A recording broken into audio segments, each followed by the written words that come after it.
პირველი ივლისიდან მოსახლეობის საყოველთაო აღწერა იწყება რეგიონული განვითარების სამინისტროსთან ერთად პროცესში სტატისტიკის ეროვნული სამსახური იქნება ჩართული.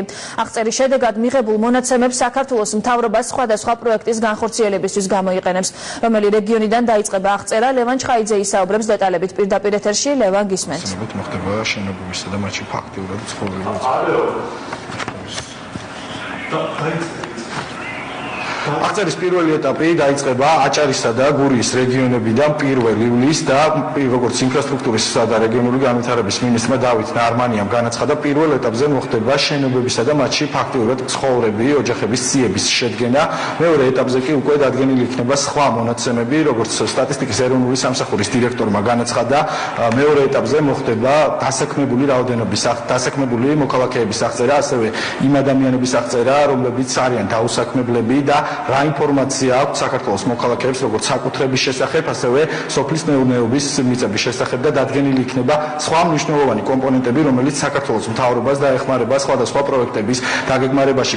სტატისტიკის ეროვნული სამსახურის დირექტორის განცხადებით, ეს პროექტი არის 18 მილიონის ღირებულების და ამ პროექტში დასაქმდება 18,000 ადამიანი, ყველა თანამშრომელი შერჩეული იქნება კონკურსის წესით. 1 ივლისიდან იწყება მოსახლეობის საყოველთაო აღწერის ერთ-ერთი ეტაპი, რაც გულისხმობს წინამოსამზადებელ აღწერას.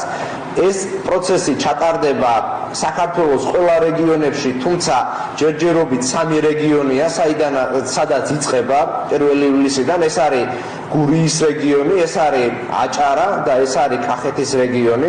ძალიან მნიშვნელოვანი არის თითოეული ოჯახის მხრიდან თანამშრომლობა სტატისტიკის სამსახურის მიმართ. შესაბამისად, ყველა ჩვენი ინტერვიუერი ადგილზე თითოეული ოჯახის წევრს ჩაუტარებულ შესაბამის ინსტრუქციას ინფორმაციისთვის, იმისთვის, რომ ადვილად საცნობი იყო ჩვენი ინტერვიუერები, აღჭურვილი იქნებიან სპეციალური კეპებით, რომელზეც გამოსახული არის ლოგო აღწერის. განცხადებით აღწერა საქართველოში ჩატარდება მსოფლიოში გათვალისწინებული მეთოდოლოგიის მიხედვით და ეს პირველადი მონაცემები აღწერის უკვე ცნობილი გახდება 2015 წლის გაზაფხულზე, რაც შეეხება ბოლო მონაცემებს.